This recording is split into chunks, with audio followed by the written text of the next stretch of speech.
Quel est le rapport entre 5 prolos de Newcastle, une cellule de prison à la Nouvelle-Orléans et le plus grand hold-up de l'histoire du rock? Salut mes petits riffologues! Bienvenue dans Riffologie Culte, l'émission où l'on dissèque les riffs les plus mémorables de l'histoire de la guitare. Aujourd'hui, on s'attaque à un monument, une relique venue du fond des âges, qui a fini par percuter l'Europe de plein fouet. La version des Animals du mystérieux titre House of a Rising Sun. Prêt? Alors, affûtez vos médiatos, musclez vos petits doigts, ouvrez grand vos oreilles. Ça va riffer.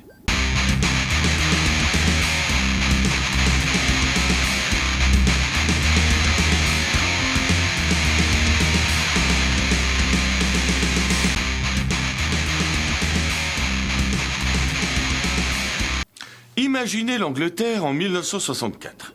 Vous allumez votre téléviseur noir et blanc, sur la BBC un orchestre joue du Bach, votre père lit le Daily Telegraph, votre mère prépare le thé, dehors il pleut, c'est un dimanche après-midi.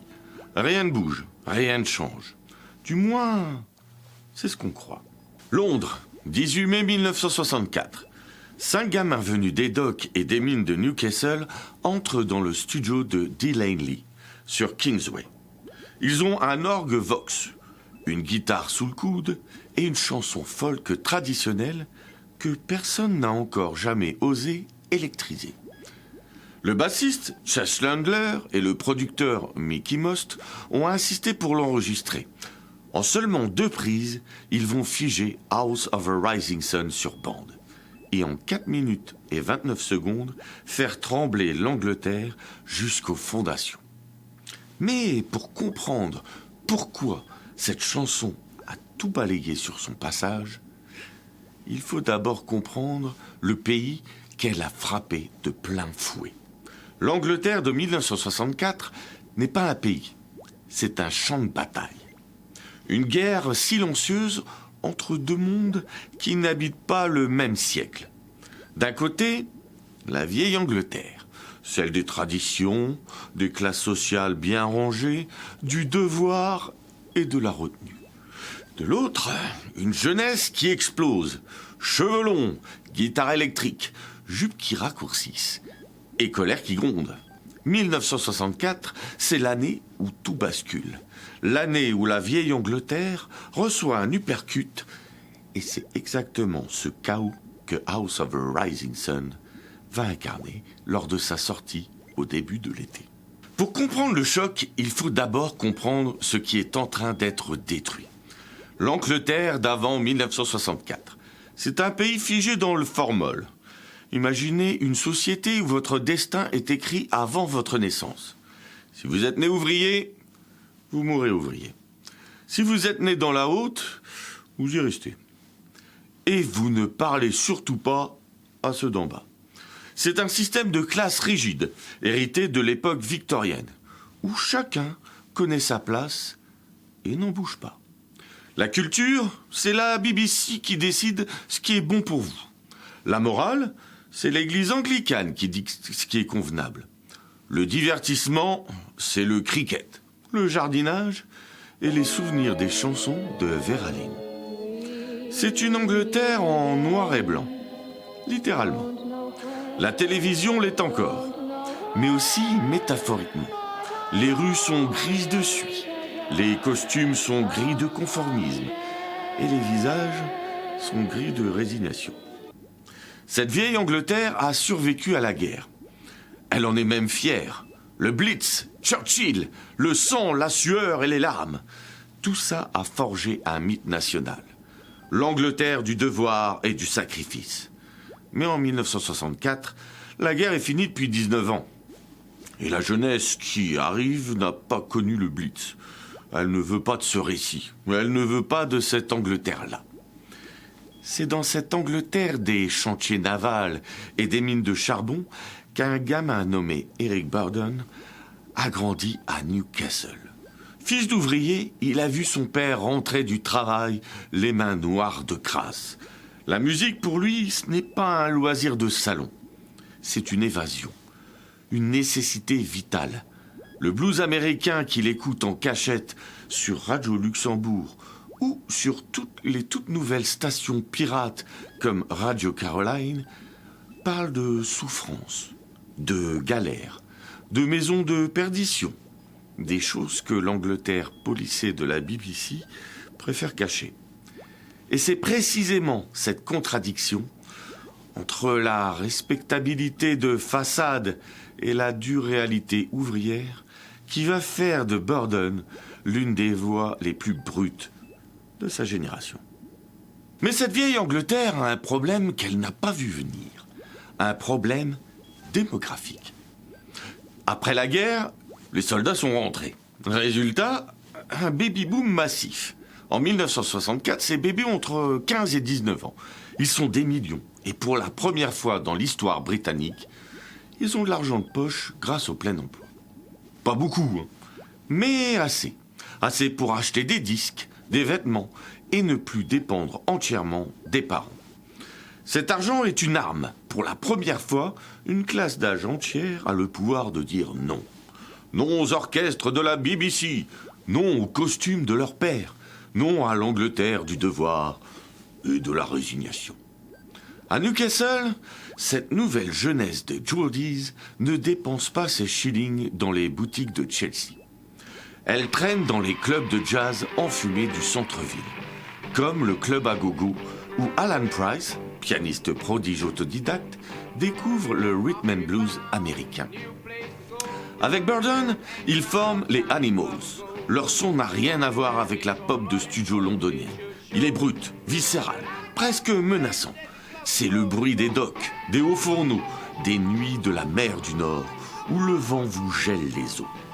Et puis, le vernis de l'établissement a craqué. Fin 1963, le scandale Profumo a explosé. Le ministre de la guerre couchait avec une jeune femme, Christine Keeler, qui partageait aussi le lit d'un attaché militaire soviétique. Le Premier ministre Macmillan a dû démissionner, laissant le pouvoir à l'aristocrate Alec Douglas Home, à la tête d'un gouvernement conservateur à l'agonie. L'établissement britannique est apparu pour ce qu'il était, un théâtre d'hypocrisie. Ces hommes en complet qui faisaient la morale le dimanche fréquentaient les mêmes cercles interlopes que les espions russes. La confiance dans les élites s'est effondrée. La jeunesse a compris que ceux qui prétendaient diriger le pays ne valaient pas mieux qu'elle. Quand Eric Burden hurle « It's been the reign of many a poor boy, and God I know I'm one », il transcende la complainte de la prostituée de la Nouvelle-Orléans. Il chante la colère d'une génération ouvrière qui en a assez des mensonges d'en haut, de la fatalité sociale et du déterminisme économique. 1964, c'est aussi l'année où le monde commence à regarder Londres. La mode explose. Mary Kent popularise la mini-jupe. Et d'un coup, les femmes montrent leurs genoux. Scandale absolu pour la vieille Angleterre. Les boutiques de Cannabis Street vendent des vêtements aux couleurs vives. Les Beatles et les Rolling Stones trustent les charts. Les cheveux s'allongent et la musique devient le centre de gravité de toute une génération. Londres est soudain la capitale mondiale du cool. Mais ce swinging London est une vérité partielle. Ce Londres qui swing, c'est celui d'une élite branchée, d'une jeunesse qui a les moyens. C'est le quartier de Chelsea, pas les banlieues ouvrières. C'est Cannabis Street, pas le nord industriel. Pendant que Londres pose pour les photographes, Newcastle rugit. Les Animals ne sont pas des dandys de King's Road. Le morceau qu'ils gravent en mai 1964 est tout le contraire d'une pop insouciante. Pas d'harmonie sucrée. Un orgue Vox Continental qui ouvre le morceau comme un glas. Hypnotique, obsessionnel. Une guitare en arpège qui monte comme une prière païenne. Et cette voix. Burden a 23 ans, mais il chante avec la gravité d'un homme qui a vécu 3 vies. La mini-jupe de Mary Kent libère les corps. House of a Rising Sun libère les thématiques tabous. La déchéance, l'alcoolisme, la perdition, dans une chanson qui va envahir les ondes nationales. Quand Burden chante « Oh mother, tell your children not to do what I have done », ce n'est pas un divertissement, c'est un avertissement réaliste. Un blues venu du Nord profond qui dit à l'Angleterre entière « Regardez ce que votre joli monde cache sous le tapis ». Et c'est là que tout converge. En ce printemps et cet été 1964, tous ces courants se heurtent de plein fouet. C'est l'époque des affrontements majeurs entre mods et rockers. Deux tribus de jeunes qui se battent sur les plages de Brighton et de Margate lors des week-ends prolongés. Les mods, scooters, costumes ajustés, amphétamines, musique des houes. Les rockers, blousons de cuir, moto, rock'n'roll classique. La presse s'affole, parle de panique morale. Mais ce que la société ne comprend pas, c'est que cette tension est le symptôme d'une génération qui n'a plus d'empire colonial à défendre, plus de guerre mondiale à mener, et qui cherche sa propre identité collective. Cette tension, House of a Rising Sun l'incarne musicalement. Une ballade traditionnelle, d'origine incertaine, et transmise oralement, se retrouve propulsée par une section rythmique implacable et une électricité sauvage. La chanson est elle-même un pont tendu entre le passé folk et le futur du rock. Le système vacille aussi par ses institutions. La BBC tente de se moderniser en lançant sa deuxième chaîne, BBC Two. Le soir du lancement officiel, le 20 avril 1964, une panne d'électricité massive due à un incendie à la centrale de Battersea plonge le centre de diffusion et l'ouest de Londres dans le noir. La chaîne ne peut pas émettre. Le symbole est délicieux. L'établissement tente d'ouvrir une fenêtre sur la modernité et tombe en panne d'énergie. Quelques semaines plus tard, en juillet, alors que le vieux monde panique face aux violences de Brighton et aux mutations de sa société, les Animals décrochent la première place des charts britanniques, détrônant les formations plus lisses. Le parallèle est parfait. Pendant que les institutions traditionnelles trébuchent et se déconnectent, la jeunesse s'empare définitivement des transistors avec un son lourd, sombre et sans concession. En janvier 1964, l'Angleterre appartenait encore, en apparence, aux hommes en costume gris de Whitehall, à la déférence de classe et à la morale stricte d'après-guerre. En décembre 1964, après la victoire des travaillistes aux élections et le raz-de-marée de la British Invasion, la culture populaire a définitivement basculé du côté de la jeunesse. Ce basculement ne s'est pas fait par une révolution politique classique, mais par les arts, les modes de vie et la musique. House of a Rising Sun n'est pas juste un tube de l'été 1964, c'est un sismographe. Elle a enregistré en temps réel le craquement des structures de la vieille Angleterre. Une ballade séculaire venue du delta du Mississippi, réinventée par 5 prolétaires de Newcastle dans un studio londonien, capturant l'instant précis où un pays bascule dans la modernité rock. 4 minutes 29, 2 prises, et plus rien ne sera jamais comme avant.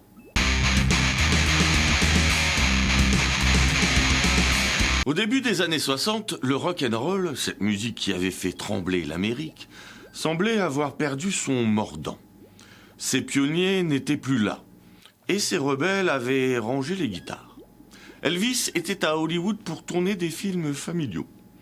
Chuck Berry avait des ennuis majeurs avec la justice. Et Little Richards avait abandonné le rock pour la prêtrise à la fin des années 50, avant d'amorcer un retour timide en Europe.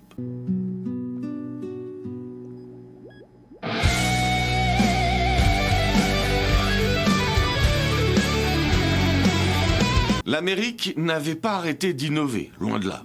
La soul de la Motown, la pop sophistiquée des girls group et le surf rock déferlé sur les ondes. Mais la flamme brute, sauvage et dangereuse du rock'n'roll des origines, elle, s'était essoufflée. Un vide s'était créé. Pendant ce temps, de l'autre côté de l'Atlantique, dans des caves humides et des clubs enfumés, une jeunesse britannique écoutait religieusement les disques de blues et de R&B que l'Amérique grand public délaissait. Ces gamins n'allaient pas seulement réveiller le monstre, ils allaient le voler, le démonter pièce par pièce et le revendre au monde entier, y compris à une Amérique qui ne s'y attendait pas. C'est l'histoire du plus grand hold-up de l'histoire de la musique. Et comment il a absolument tout changé. Revenons un instant sur ce début des années 60. Le rock'n'roll s'était assagi. Ces pionniers, autrefois symboles de rébellion, avaient été neutralisés par le destin. Buddy Holly, Ritchie Valens et The Big Bopper étaient morts dans un crash d'avion en 1959. Eddie Cochran avait été tué dans un accident de voiture sur les routes anglaises en 1960. La musique américaine était loin d'être morte, portée par le génie de la Motown, la perfection des Ronettes ou l'énergie ensoleillée des Beach Boys. Mais le rock originel, celui qui faisait peur aux parents, avait été remplacé sur les ondes par un son plus lisse. Les radios, encore traumatisés par le scandale de la payola, ce système de corruption où des animateurs étaient payés pour diffuser certains morceaux, privilégiaient des idoles propres sur elles, comme Bobby Vee ou Bobby Vinton. La musique était devenue prévisible. Le danger avait disparu. Pendant ce temps, à des milliers de kilomètres, une révolution se préparait. Dans les villes industrielles et les ports d'Angleterre, comme Liverpool, Manchester ou Londres, des jeunes se passionnaient pour une musique noire américaine underground. Ces disques de blues et de rhythm and blues arrivaient via des réseaux d'importation spécialisés, des bases militaires ou les lignes maritimes. Des noms comme Muddy Waters, Howlin' Wolf et Bo Diddley devenaient les divinités secrètes d'une génération d'adolescents britanniques en quête d'identité. Dans les caves sombres comme le Cavern Club de Liverpool ou le Crow Daddy Club de Londres, ces jeunes musiciens ne se contentaient pas d'écouter. Ils disséquaient chaque riff, chaque accord. Ils prenaient cette musique née dans la douleur du Sud profond ou des ghettos de Chicago et la passaient au filtre de leur propre réalité. Celle d'une jeunesse d'après-guerre dans une Angleterre grise, ouvrière et rigide. Ils y injectaient leur propre frustration et une ambition dévorante.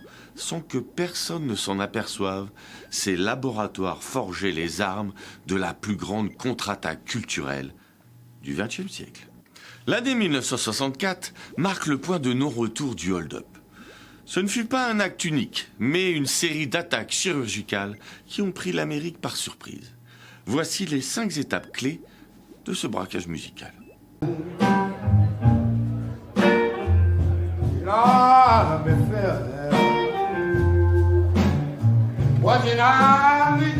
The Beatles, le 9 février 1964.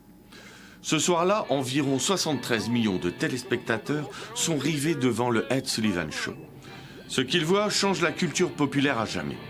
4 jeunes de Liverpool arborant des coupes de cheveux inédites et une énergie électrique. Les Beatles ne jouent pas seulement des chansons. Ils déclenchent une hystérie collective immédiate. Ils reprennent les bases du rock'n'roll et du girl group américain, mais y ajoutent des harmonies vocales d'une sophistication mélodique totale. I Want to Hold Your Hand est une prise d'otage sonore. Le charme est désarmant. La brèche est ouverte.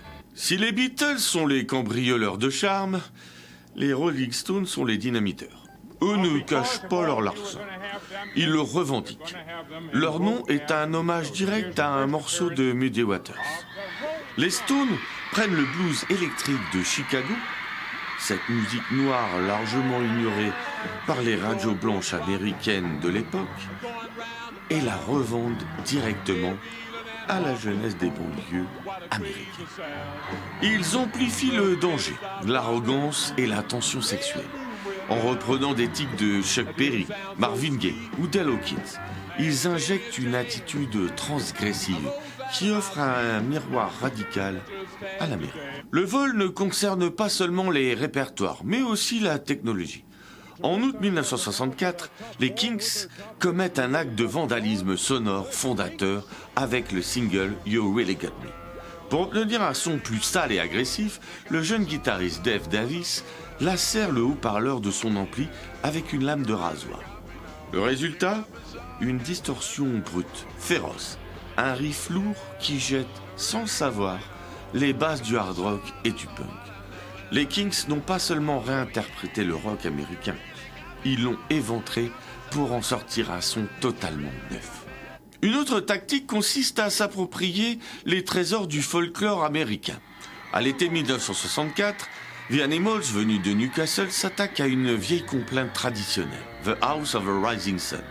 La chanson a été enregistrée par des dizaines d'artistes folk, dont Bob Dylan en 1962.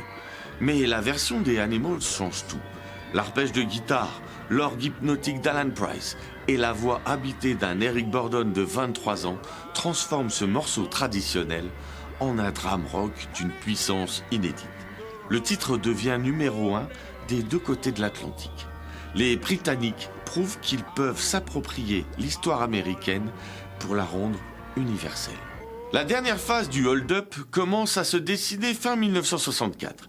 Des groupes issus de la scène mode londonienne, menés par The Who, s'apprêtent à pousser le rock vers de nouveaux territoires. Ils s'approprient le rhythm and blues américain pour en faire un exutoire de la frustration adolescente.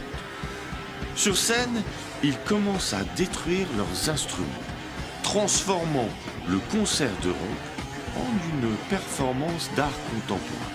Ils ouvrent la voie à l'intellectualisation du genre et à la création future des premiers opéras rock, comme Tommy. Le rock and roll n'est plus seulement une musique de danse, il devient un art conceptuel majeur. Face à cette offensive massive, qu'on appellera la British Invasion, l'Amérique est forcée de réagir. Et cette réaction va s'avérer spectaculaire. Le vol britannique provoque une émulation créative sans précédent. Les musiciens américains doivent regarder leur propre musique, réinventée par des étrangers, et se poser la question « comment faire mieux ?» La réponse ne se fait pas attendre. Dès l'année suivante, en Californie, Brian Wilson des Beach Boys, profondément stimulé par la cohérence artistique des albums des Beatles, va se dépasser pour accoucher de Pen Sound en 1966. L'un des sommets de l'histoire de la pop. Au même moment, des groupes comme The Byrds fusionnent la poésie folk de Bob Dylan avec le son des guitares électriques à 12 cordes, donnant naissance au folk rock. La British Invasion n'a pas tué la musique américaine. Elle l'a sauvée de la stagnation. Ce vol s'est traité en un dialogue transatlantique permanent, offrant aux deux blocs l'occasion de se surpasser continuellement. Alors, l'Angleterre a-t-elle vraiment volé le rock'n'roll ? Oui, mais pas à la manière d'un vulgaire voleur. Plutôt comme un conservateur de musée qui dérobe un chef-d'œuvre poussiéreux pour le restaurer, le sublimer et le réexposer aux yeux du monde. Les jeunes musiciens britanniques ont agi comme un miroir magique. Ils ont pris une culture, le blues, le R&B, le rock originel, que l'Amérique blanche et corporatiste avaient commencé à marginaliser, et la lui ont renvoyé avec une telle ferveur que l'Amérique est retombée amoureuse de sa propre création. Ce vol était en réalité un sauvetage. En s'appropriant cette musique, l'Angleterre l'a propulsée dans son âge d'or. Elle l'a rendue plus féroce avec les Kings, plus provocante avec les Stones, plus universelle avec les Beatles. Sans ce braquage audacieux de 1964, le paysage musical actuel n'existerait pas. Le vol le plus célèbre de l'histoire de la musique n'était pas un crime, c'était un électrochoc salutaire.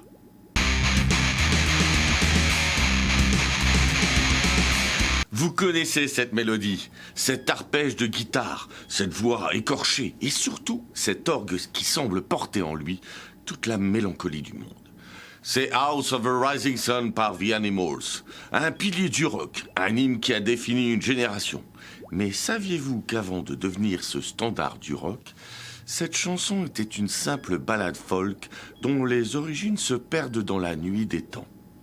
Avant la guitare électrique, avant même l'invention de la radio, cette mélodie existait déjà, murmurée et transformée au fil des ans, transmise comme un secret de génération en génération. C'est l'histoire d'une chanson qui a traversé les océans et les genres musicaux pour finalement conquérir le monde. Un voyage dont les origines sont si troubles qu'elles confient nos mythes. Alors, comment une complainte folklorique anonyme est-elle devenue l'un des plus grands succès de tous les temps? Pour trouver la source de House of the Rising Sun, il faut remonter le temps, bien avant les studios d'enregistrement. Il faut remonter à une époque où les chansons étaient des créatures vivantes, sans auteur unique, appartenant à tous ceux qui les chantaient.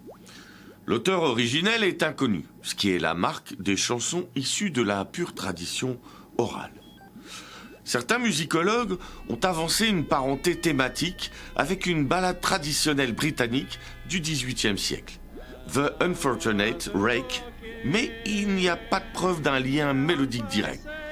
L'idée est que des colons britanniques auraient emporté avec eux ces thèmes sombres et tragiques en traversant l'Atlantique.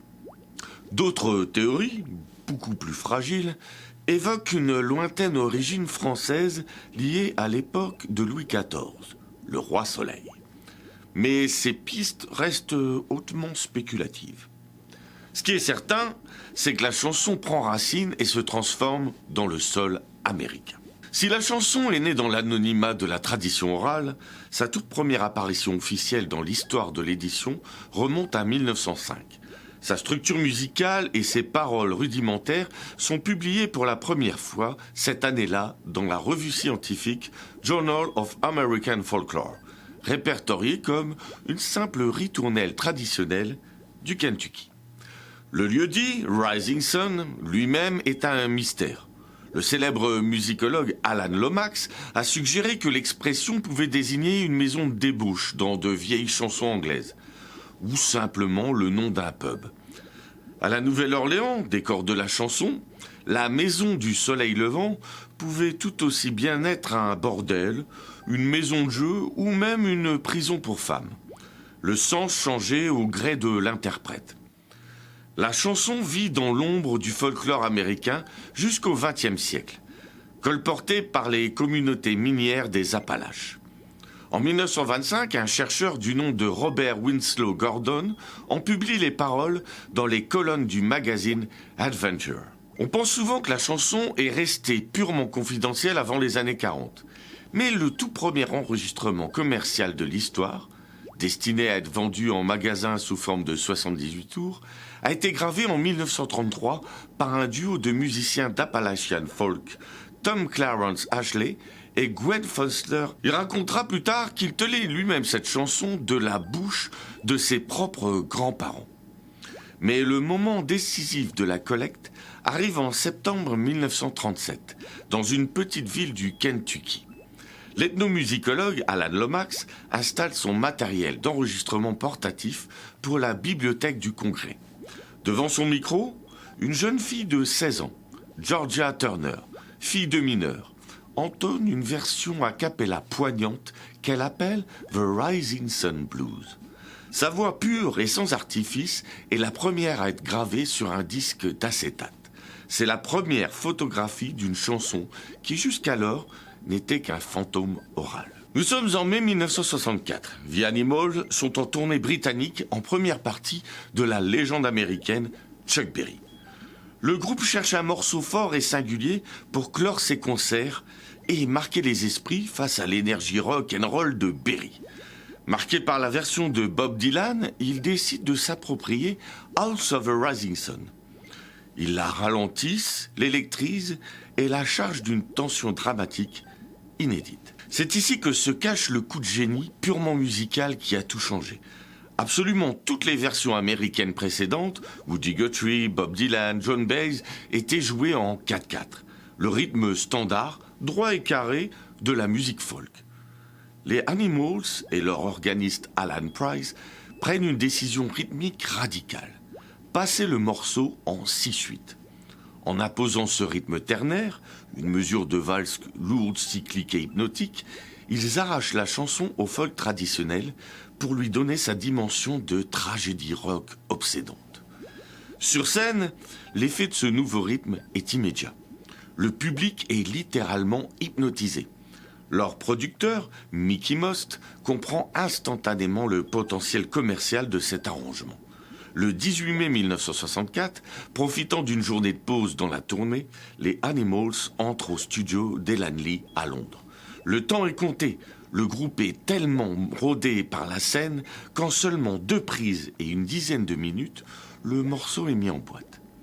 C'est la seconde prise qui entrera dans l'histoire. Ce qui se passe ce jour-là est une pure alchimie. Hilton Valentine plaque un arpège d'ouverture en la mineur, devenu instantanément l'un des plus célèbres de l'histoire du rock. Puis vient la voix d'Eric Burdon. Puissante, éraillée, elle transforme la complainte en un cri de désespoir universel.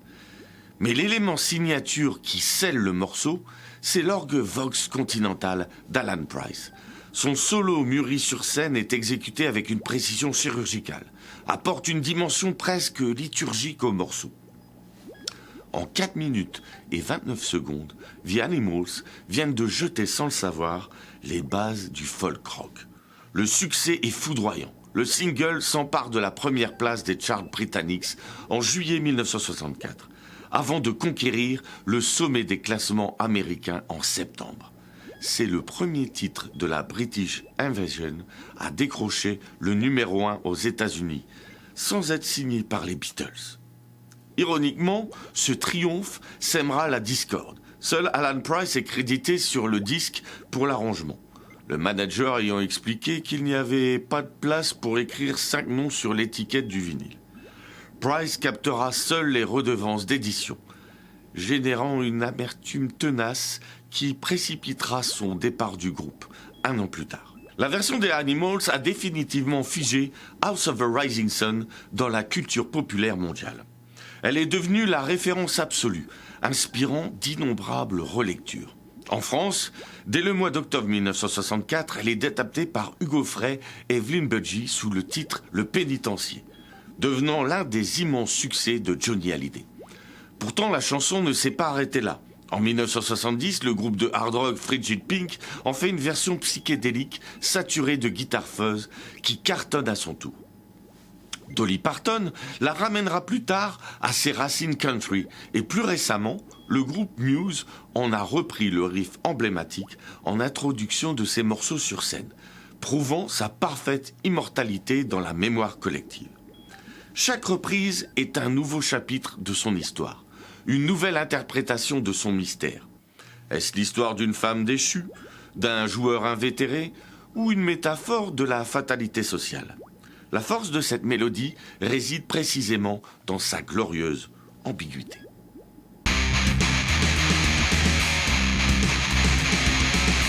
Vous reconnaissez ce son ?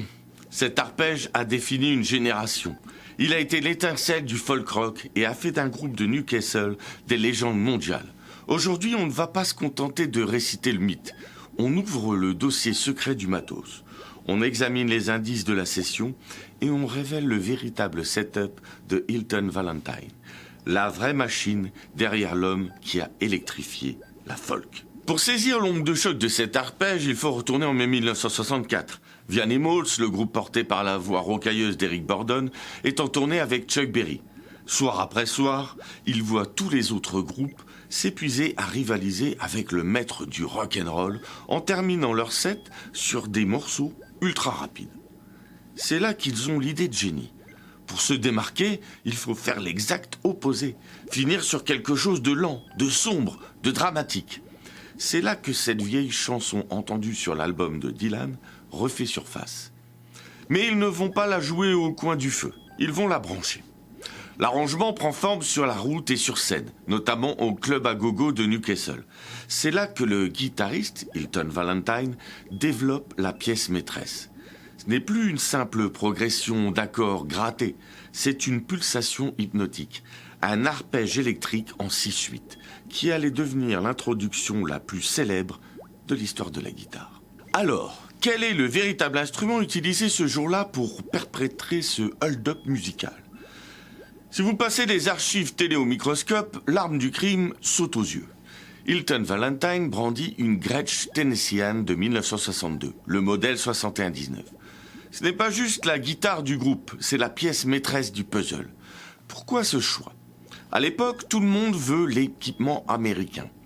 Mais la Tennessean n'est pas une guitare de blues standard.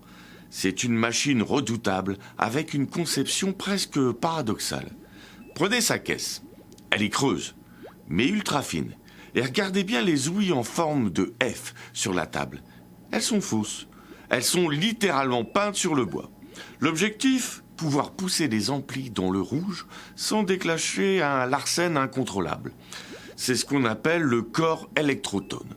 Mais le véritable secret, le cœur du réacteur, ce sont ces micros, les Hylotron.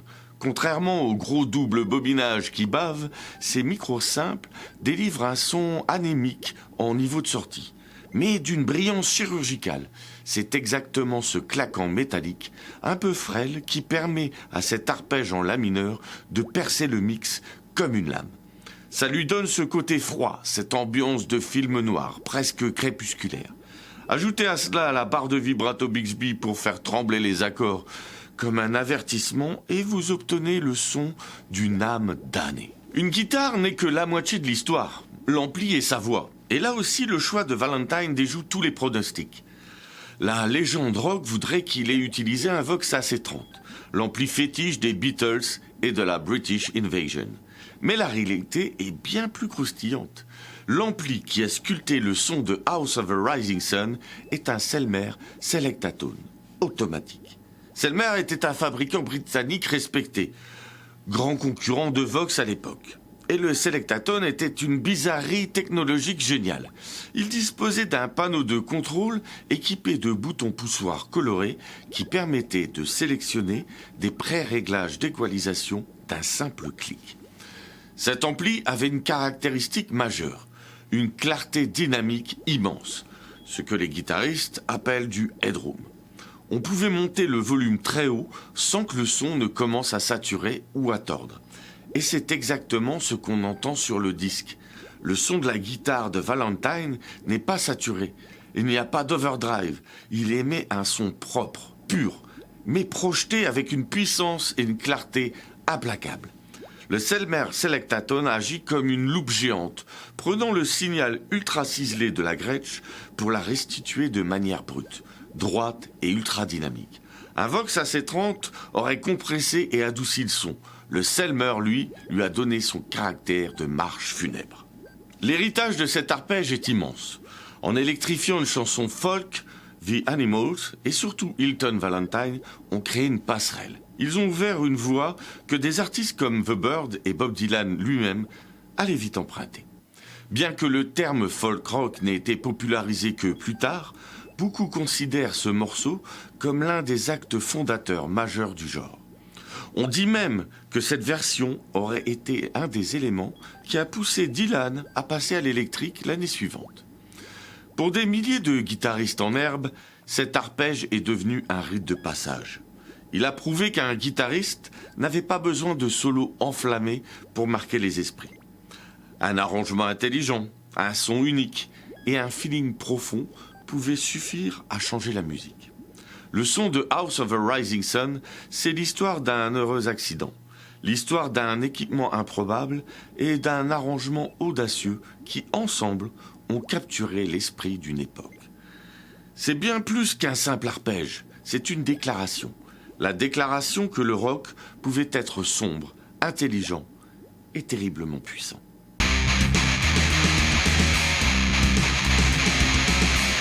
Vous croyez connaître House of a Rising Sun sur le bout des doigts. Détrompez-vous, le secret de sa puissance ne se cache ni dans les paroles, ni dans la mélodie, mais dans deux choix théoriques et mécaniques radicaux. Un accord intrus qui n'aurait jamais dû être là et un pattern de médiator hérité de la country qui bouscule toutes les règles de la folk britannique. Aujourd'hui, on fait un peu de mécanique musicale et vous allez voir, c'est brillant. La chanson est installée en La mineur, une tonalité sombre, mélancolique, parfaite pour planter un décor de désespoir. Si les Animals avaient composé une ballade triste classique, ils seraient restés dans la gamme de La mineur naturelle. Logiquement, après le La mineur et le Do majeur, l'oreille attend un Ré mineur. C'est la couleur standard. Écoutons ce que ça aurait donné.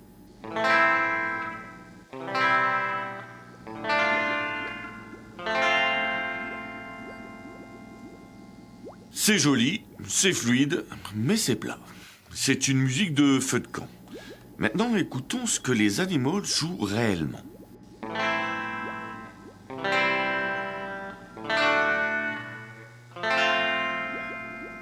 Ce n'est pas un Ré mineur, c'est un Ré majeur. Un accord qui contient une note, le Fa dièse, qui est normalement totalement interdite dans la gamme de départ. Pourquoi ça sonne aussi bien ? Parce que le groupe fait de l'emprunt modal. Il injecte une couleur issue du mode dorien.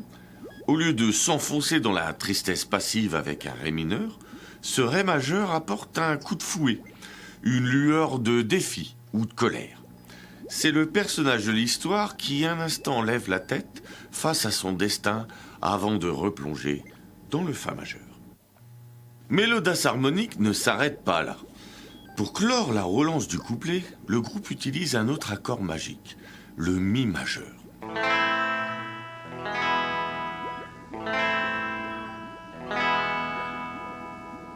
En théorie pure, cet accord devrait être mineur. En le transformant en majeur, les Animals empruntent cette fois à une troisième échelle, la gamme de La mineur harmonique. Le Mi majeur devient ce qu'on appelle une dominante. Sa mission ? Tendre un élastique au maximum en apportant une note de tension absolue, le Sol dièse. Il crée une attraction magnifique, quasi insupportable, qui force l'oreille à exiger une résolution. Et quand le La mineur revient, la porte du piège se referme avec la force du destin. En combinant le Ré majeur du mode dorien, qui ouvre une fenêtre de lumière, et le Mi majeur de la gamme harmonique, qui referme la porte, la musique raconte la déchéance et la fatalité sans même avoir besoin des paroles. Mais il y a un deuxième secret, et il est purement rythmique et mécanique. Toutes les versions folk américaines précédentes, de Woody Guthrie à Bob Dylan, étaient jouées en 4/4, à un rythme binaire carré, droit. Les Animals basculent le morceau en 6/8. Le 6/8 est une mesure ternaire. Au lieu de compter 1, 2, 3, 4, on compte 2 grands temps divisés en 3 croches. 1, 2, 3, 2, 2, 3. C'est le rythme d'une valse lourde, d'une spirale hypnotique. Et c'est là que se cache le secret technique que l'immense majorité des guitaristes ratent en essayant de faire de l'aller-retour classique. Pour tenir la cadence de ce balancement ternaire, Hilton Valentine combine 2 techniques redoutables issues du bluegrass et de la country. Le cross-picking couplé à de l'économie picking. Regardez bien le mouvement de mon médiator sur l'accord de La mineur. Étape 1. L'impact. Le riff commence par un downstroke, un coup vers le bas franc et isolé sur la corde de La à vide. On marque la basse pour poser le premier temps. Étape 2, le simili sweep ou l'économie picking. Juste après, le médiator enchaîne un mouvement continu vers le bas en glissant d'une seule traite à travers les cordes de Ré, Sol, Si. C'est de l'unidirectional picking, un seul geste fluide pour descendre l'accord. Étape 3, le cross-picking de remontée. C'est là que tout se joue. Une fois arrivé tout en bas sur la corde de Mi aigu, Valentine brise l'inertie et remonte vers le ciel en faisant un mouvement d'aller-retour inversé sur les 3 cordes aiguës. Haut sur le Mi, bas sur le Si et haut sur le Sol, pour relancer la boucle. C'est cette asymétrie mécanique qui donne tout le relief au morceau. Les coups vers le bas enfoncent le rythme comme un glas, tandis que l'aller-retour final fait rebondir les aigus. C'est d'une efficacité pédagogique redoutable. Et c'est pour ça que ce riff est unique. Si ça vous intéresse, on pourra se faire un épisode dédié au cross-picking, car c'est une technique vraiment intéressante. Ah, et dernière petite astuce. Quand Valentine remonte les cordes de mi, si et sol en cross-picking, il joue systématiquement la corde sol à vide. Comme si cette note de sol servait de transition entre tous les accords. Donc, pensez bien à relever le doigt qui serait sur la corde de sol avant de changer d'accord. Si ça peut vous aider, relevez tous les doigts sur la dernière croche de la mesure pour ne pas oublier de faire sonner ce sol à vide. En combinant le métissage des modes, le Ré majeur et le Mi majeur avec la transcyclique du 6-8 et cette mécanique de médiator ultra intelligente, The Animals ont signé un chef-d'œuvre de narration technique. Ils ont pris une chanson qui appartenait au passé pour en faire le futur du rock.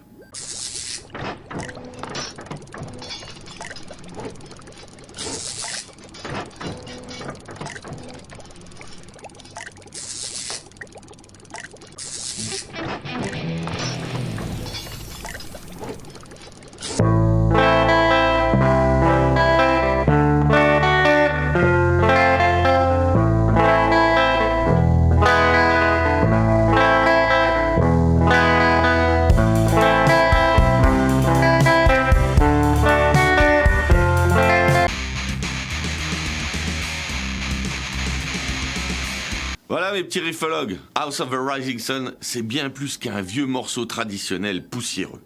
C'est une machine de guerre harmonique, un sismographe qui a capturé l'instant précis où l'Angleterre de 1964 a basculé du côté de la jeunesse, et le testament de 5 prolos de Newcastle qui voulaient juste survivre face à une légende et qui ont fini par inventer le folk rock. La prochaine fois que vous entendrez cet arpège en la mineur et ce solo d'orgue magistral, souvenez-vous de l'ironie de l'histoire. Cette complainte anonyme, dénonçant la douleur du sud profond américain, a dû traverser l'océan pour être électrifiée par des petits jeunes du nord de l'Angleterre, avant de repartir conquérir les États-Unis. The Animals voulaient juste un morceau pour calmer le jeu en fin de set. Ils ont fini par signer un braquage culturel immortel qui tourne en boucle depuis plus de 60 ans. Et pour le prochain épisode, on change radicalement d'air. On quitte la brume industrielle britannique pour retourner aux sources absolues du dictionnaire de notre instrument.